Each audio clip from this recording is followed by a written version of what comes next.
if you start using less powerful decks, there is a very good chance that you're going to start winning more. And the reasoning is psychological, right? Commander is a psychological format for Magic, right? You have 4 people all trying to win independently, but of course they're going to be working together, right? In politicking. And whenever someone is clearly the threat, they're going to be ganged up on. And then once they're taken down, whoever's the second is going to usually get a huge advantage or even outright win. And you see this especially in CEDH, right? You use all your counters and everything, all the removal, blah, blah, blah, on the guy who's going to win. You know, the Anala's trying to win on turn 2 with a Thoracle combo. She gets, taken out, and then boom, the Kinnan player drops a Basalt Monolith because he knows, okay, everything's gone, all the removal's been used, I'm just going to, try and jam a win. When you're playing Casual Commander or higher power Casual Commander, the same principle applies. Now, it's not as fast of a, this person got stopped, now I'm going to win, right? Because you're playing hopefully casual and people aren't lying about their power levels. But it's exactly that difficult to measure power levels dynamic that is the reasoning behind why I think you should play less powerful decks, okay? And I'll explain what I mean by less powerful.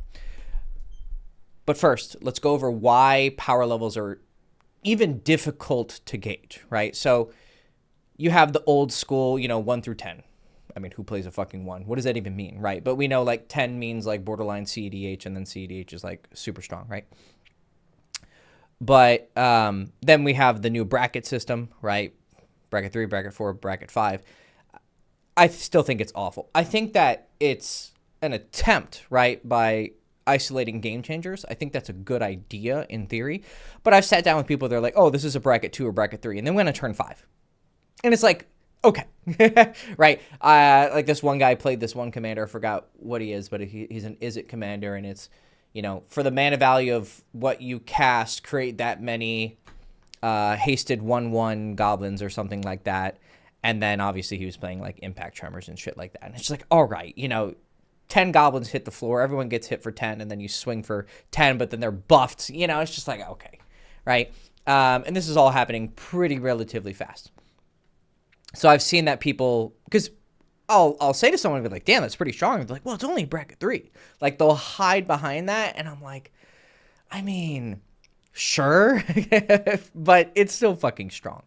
So even, this is a complicated game. How many Magic cards are there in fucking existence, right? And I've been playing for about a year and a half, and I played rapidly, 4 or 5 times a day, just constantly at my LGS, studying every day. And I finally have taken a little bit of a break, and I've spent way too much money. And, I know most cards now, but still, most cards means probably 60% of cards. There's still 40% of, what the fuck is that, right? But I know most of the common powerful ones, not just the game changers, but things that should be game changers. And so how can you make a Dragon Ball Z Vegeta reading Goku's power level, power reader for something with so many fucking cards, right? I'm sure they're going to add more things to the game changer list, and they're going to remove more things. And of course, they're including things like land destruction or, infinite combos, etc. But it's just a very difficult concept to really nail down power levels. And also, we're dealing with people and in a competitive environment. And they are either going to outright lie, or they're going to, kind of fib. Not quite lie, right? Because they're like, this is a bracket X. And so that means it doesn't have X and Y. But they're not telling you that they can still pop the fuck off, okay, in turn 5. And so my assumption these days is, first of all, people are going to lie about their power level. I just assume that if I'm playing with a pod that I don't know, I assume that the people are lying, or they're ignorant, either purposefully ignorant or genuinely ignorant. They don't understand how powerful their things are. When you're newer to Magic, you want to pop off. You want to play powerful shit. I went through that phase too, right? And then you get the win on turn 5 of the combo, and then you kind of feel weird, right? That's why I don't play infinites in even high power casual, only in CEDH. Because it was never fun to do the Exquisite Blood Sanguine Bond combo outside of the first time, right? But doing one-shots with my Surian of House Markov deck where, he says if you gain 3 life post-combat, if you've gained 3 life this turn, on your post-combat, transform him onto the Planeswalker side. And then his -1 ability is shoot target, because you can hit players or creatures for how much life you've gained this turn. You can do all sorts of things with it. Like you can Toxic Deluge for like all of your life but 1, and then on the stack, holding priority, you sacrifice your the guy who says gain how much life all players have lost this turn. It's in my deck, but it's a 1 mana white guy, and it's actually on my list right here. I should probably just look it up real quick. Children of Corliss. Right? Sacrifice Children of Corliss, you gain life equal to the life you've lost this turn. And it's great because it's very hard to interact with, right? With that on the stack, you have to somehow ping me for 1 damage. And of course, I'm going to be looking for that, if you're playing Burn or anything like that. So then I'll Toxic Deluge for all my life, pretty much, gain it all back, wipe the board, and then shoot someone because he's my commander is a Planeswalker when you transform him. And I'll just one-shot someone. I think that's fun. I think that's more interesting, right? And so I'll play powerful stuff, but I'm very careful not to play too powerful of shit, right? So I'll get into that in just a second, but let me recap. Power levels are really hard to explain because people are either lying or they're ignorant or they're like purposely ignorant, which is like they know it's strong, but they're not quite letting on how much it is. Not like I'm going to go ahead and sit down at this table and lie to them, but like it's just, psychology is really, really deep, right, and complicated. But because of all these factors, power levels are hard to distinguish. However, when you sit down at a table, someone does some shit, and they're like, oh, it's a bracket 3. You're like, okay, it may be a bracket 3, but it's more powerful than the bracket system can properly identify and define. Simple, right? So we go back to, okay, what is the ultimate gauge of power levels? Is it the bracket system? Is it the 1 through 10 system? No. The ultimate definition of power levels that you need to think of when you are sitting down playing a game of Commander is, what does everyone else think is powerful? That's how you play Commander. It's a psychological game. It's like when people talk about poker, you don't play the game, you play the people, right? Is it good to understand the game? Of course, you need to know what hands are good and blah, blah, blah, blah, blah, and maybe some decent statistical analysis. But if you can just play the people at the table, you can win all the fucking time because you know their patterns, their tells, etc. And you'll make a lot of money because you're playing against them. You're not playing against a maskless statistical system, right? So I'm playing against 3 people. If I know what they consider powerful, then I can win. So what you want to do is you never want to be the outright threat on the table unless you can protect it, right? Your goal is to always be second or third threat, unless you're for sure when you have the number 1 spot at the table, you can protect it.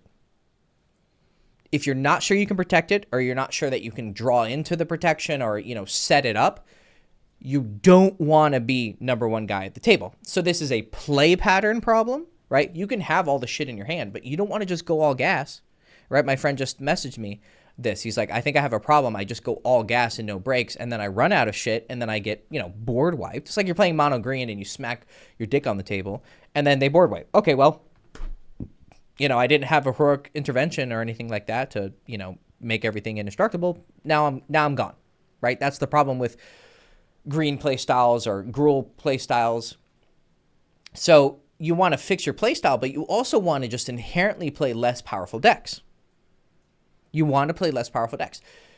And this can mean just even less powerful commanders. If you sit down with slivers, I remember my first lesson on this was on Spell Table, and my experience with Spell Table is horrible. If you don't know what that is, it's Wizards has this online thing where you get into a room and then you have a camera and, you just play Commander with people with the camera. And a guy sat down with Sliver and he's like, oh, it's not that strong of a deck. And then he was playing free counter spells like fucking Force of Will, Force of Negation. He was playing Rhystic Study and he was playing all the normal Slivers. And I'm like, what would have made this less powerful? And he still almost lost because he was a fucking dumb redneck and he didn't, he's dog shit at playing Wizards or playing Magic. So, you can play things that people are going to identify as powerful. If you sit down with a Slivers deck, if you sit down with an Eldrazi deck, if you sit down with, anything that's remotely considered powerful, you're going to be a target. You can try and bullshit your way out of being targeted, but I know what you're going to do, right? Now, you can play commanders like that one I just mentioned earlier, Serene House of Markov. It's, black-white Orzhov life gain, right, with a bit of control mixed in, okay? And I focus on one-shotting people. And then just setting up the board so that, I wait for someone to get taken out or someone to be severely gimped, and then I one-shot whoever's the next threat, and then that threat got dealt with, and I just have one more threat, right? So there's a play style that I have, but I also just make it less powerful. So I took out all the infinites. I don't have the Exquisite Blood Sanguine Bond in there, or the new one, the Bloodthirsty Conqueror, the creature version of Exquisite Blood, to do you gain 1 life, target opponent takes 1 damage. When when opponents lose life, you gain 1 life. Infinite combo. Took that out, and I tell people it doesn't have that infinite. That's a small little psychological tool that I use to make people think I'm less powerful. I mean, it technically is. I'm not just going to come out and combo anyone, right? I have Bolas Citadel and I have Aetherflux, but I don't have Sensei's Divining Top, right? I used to play things like, Necropotence, right, which would essentially just let me pay a life to take off any lands off the top of my deck. So Bolas Citadel is not just, going for free. And then eventually I hit Aetherflux and then I win. I have Aetherflux and Bolas, but it's just gambling, right? If I put Bolas Citadel down, I'm just gambling. What's at the top? What's at the top? Is it an incredibly powerful card? Of course it is. That's why it's a fucking game changer. But sometimes it's made me pop off, and sometimes I hit a land on the fucking second one. I'm like, okay, well, and then someone kills Bolas Citadel, right? So I don't play infinites. I play game changers, but I don't play such an egregious amount of them. Like I used to play Glacial Chasm, which is the land that means prevent all damage that's dealt to you, right? And the upkeep is 2 life, cumulative. So it's 2 life, and then it's 4 life, and then it's 8 life. But I was a life gain deck, so I didn't give a fuck. So I'd have 100 life. I'm sitting there invulnerable to all damage. And unless you do like a I win card, or you have land destruction, I'm going to win eventually. But I felt shitty playing that too. So I took that off. So I eventually powered it down to where it's not ridiculous, but people still, in my pod, because I tend to only play with my pod now, they know Serene is trouble, right? That's when play patterns come into play, right? I'm not playing an egregious commander, but my pod knows Serene, and they know they're going to get one shot on turn 5 or 6, and I don't lie about it. Right? When I sit down at a new table, I say, hey, I don't have any infinites and blah, blah, blah, but I can one-shot people pretty quickly. So be aware of that. But you got to play the psychological game, because there's also two other people besides you that the person who you're trying to get in their head, he's considering them as a threat, right? So, let's say I'm trying to get in the head of this guy, right? And let's say he's playing a tokens deck, right? He's playing traditional Battleship. I'm going to turn right and, attack you and just try and win. Okay. He's not really a threat to a life gain deck, unless he buffs the absolute shit out of them. But he's not going to kill me anytime soon with just his board state. And I'm watching that. But this guy over here is, an combo deck, right? And then this guy is a Voltron deck. Okay, Voltrons are really bad for me as a life gain guy, because no matter how much life I have, if he does 21 damage to me with his commander, I'm fucked, right? So I'm not worried about this guy. So I'm not too focused on him unless his board state is obviously overwhelming. I'm worried about Voltron, and then I'm somewhat worried about this guy, right? But not really, because he's just burning me unless there's an infinite. And I'll ask. I'll say, hey, You're playing Niv Mizzet. Are you playing Infinites? No, I'm not, but I am playing a lot of Burn. Okay, cool. That's fine. Right? So the person I'm really worried about is the Voltron guy. So I need to not appear as the threat to the Voltron guy. And if he is a threat, and if he's smart, he knows that he's the only real threat at me at the table. What am I going to do? I'm going to focus on sculpting a hand that's going to allow me to take out his commander. So I'm going to get my Path to Exiles, my Swords to Plowshares, my Teferi's Protections, my Board Wipes, my Farewells, my Blasphemous Edicts, right? And I'm going to build up a wall, and he's going to be the first one I one-shot. Absolutely, he should fucking know if he's smart. I'm one-shotting him the turn that I can.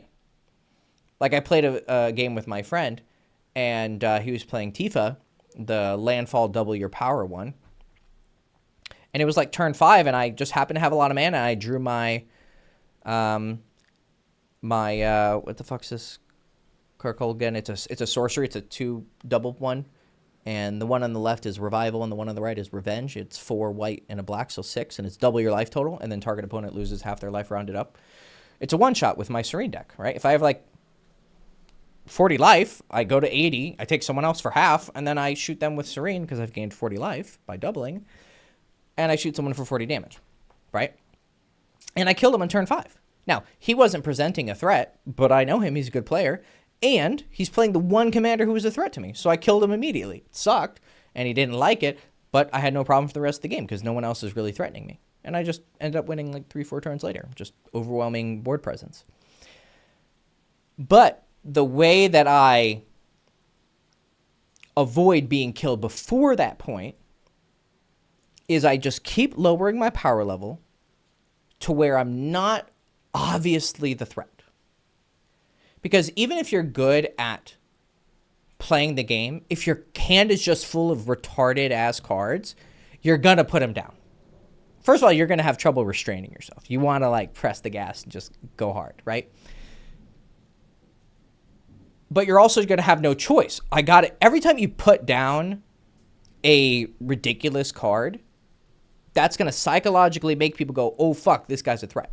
But if I'm playing cards like, here, let me switch my screen to my window capture 1 second. If I'm playing cards that really aren't that crazy, right? That are like good, but not like absurd, right? So if I'm playing stuff like Enduring Tenacity, that's a veto, right? Okay, when I put these motherfuckers down, people are going to be worried, right? But if I put down a Children of Corliss, sack him and you gain life equal to the life you lost this turn, unless they've played against me a lot, which my pod does, they don't think this is a big deal. First of all, it's a one-cost thing. Like, just think psychologically, right? That's one thing that makes people care about it less. But of course, Esper Sentinel, that's well known to be a strong card. But if it's Children of Corliss and I put it down, it's not a big deal. If I put a Comball down, okay, he's powerful, but it's not ridiculous. If I put a Lendo's Hierophant down, okay, it's not a big deal. If I put a Tree of Perdition, it's not a big deal. A Vizcapa Guildmage, which is one of my strongest cards, look at the second ability. Whenever you gain life this turn, each opponent loses that much life. So if I do that, gain 40 life, I kill everyone. I one-shot everyone, right? Soul Sisters are annoying, but, you play them turn 1 and people are like, oh my god, okay, well, whatever.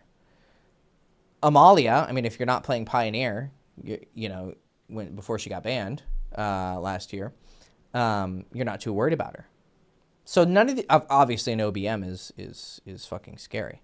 But what I try to do is I just don't play anything too ridiculously scary. I don't play tutors, for instance, right? People are just going to be less scared of you until they know your deck. Then they're going to be scared of you. Then it's about play pattern. Then it's about not being obviously scary with what you put down. So hold your shit in your hand. Like, if you have a Ranger Captain of Eos, which is going to search you a Sarah Ascendant, right? If I put this down turn 1, I have a flying 6/6 Lifelinker. Turn 1. Yeah, I'm going to be the threat. But am I going to play it? Probably, right? but they're less scared of this than they are of a sliver, the first sliver coming down. Are you getting what I'm putting down? Like, you need to just think psychologically. What do people consider to be scary? And just be slightly below that. Because you don't want to play here and just be weak at the table. Unless you're like, I want to play a super weak jank deck and still win to prove how good you are. That's fine. But if you want to win consistently, I win more than 25%, definitely, right? And I think that this tactic is why. Because I'm not playing anything egregious. I'm playing strong stuff because I don't see why you shouldn't. And I make sure the table knows that I'm playing strong stuff. Or I play it in response to them putting something down. But I make sure to just be slightly below it. Because my friend, who's a good player, he plays a lot of really powerful shit. But he consistently loses. And he loses right before he's about to win. And I told him, I said, it's because you're playing really strong stuff. Just lower the power level by like 1 bracket or something. Or, just... And obviously don't go all fucking gas.